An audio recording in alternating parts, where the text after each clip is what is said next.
Hallelujah. എല്ലാ ദൈവമക്കൾക്കും സ്നേഹവന്ദനം. Today's message title ദ്രവ്യാഗ്രഹം.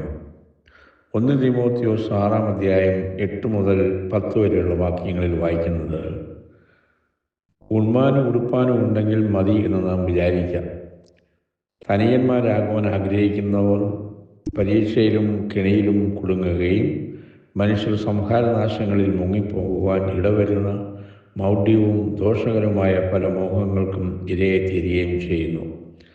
ദ്രവ്യാഗ്രഹം സകലവിധ ദോഷത്തിനും മൂലമല്ലോ.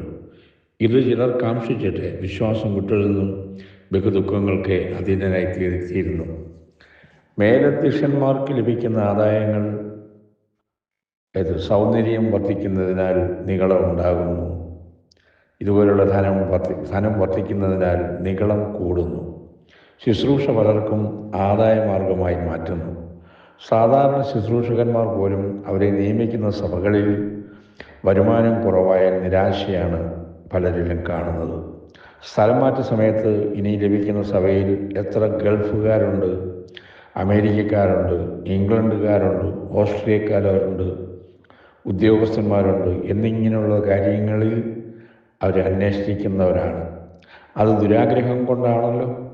ശുശ്രൂഷയെ ആദായസൂത്രമായി കാണാതെ ദൈവം ശുശ്രൂഷ ഏൽപ്പിച്ചിരിക്കാനും അയക്കപ്പെടുന്നിടത്ത് ദൈവം കരുതിക്കൊള്ളും എന്നുറപ്പുള്ള എത്ര ശുശ്രൂഷകന്മാർ ഇന്നുണ്ട്. അതാണ് കർത്താവിൽ നിലനിൽക്കുന്ന ശുശ്രൂഷകന്മാരുടെ യോഗ്യത. മേലധ്യക്ഷന്മാർക്ക് വിവാഹം, ശവസംസ്കാരം, ഭവനപ്രതിഷ്ഠ തുടങ്ങിയ ശുശ്രൂഷകളിൽ നിന്നും ലഭിക്കുന്ന വരുമാനം കുറഞ്ഞു പോയാൽ അവർ പലരും തൃപ്തരല്ല. ഇതെല്ലാം ധനികന്മാരാകുവാനുള്ള ആഗ്രഹം കൊണ്ടാണല്ലോ. അതുകൊണ്ട് അപ്പോസ്തലനായ പൗലോസ് തിമോത്തിയോസിനോടുള്ള ലേഖനത്തിൽ നമ്മൾ വായിച്ചത്, ധനികന്മാരാകാൻ ആഗ്രഹിക്കുന്നവർ പരീക്ഷയിലും കിണയിലും കുടുങ്ങും, മനുഷ്യ സംഹാരനാശങ്ങളിൽ മുങ്ങിപ്പോകുവാൻ ഇടയാകുന്നു. അതുകൊണ്ട് ദോഷകരമായ പല മോഹങ്ങൾക്കും ഇരയായി തിരികെയും ചെയ്യുന്നു. ദ്രവ്യാഗ്രഹം സകലവിധ ദോഷത്തിനും മൂലമല്ലോ. ഇത് ചിലർ കാംക്ഷിച്ചിട്ട് വിശ്വാസം വിട്ടൊഴുന്നു ബഹുദുഃഖങ്ങൾക്ക് അധീനരായിത്തീരുന്നു.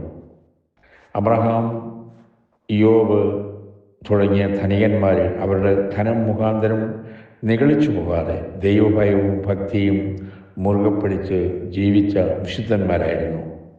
അതേസമയം ലോത്ത് നീരോട്ടുള്ള സ്ഥലം അന്വേഷിച്ചു പോയി. എന്ത് സംഭവിച്ചു നമുക്കറിയാം.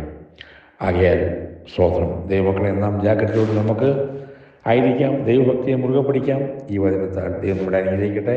Thank you. God bless you all.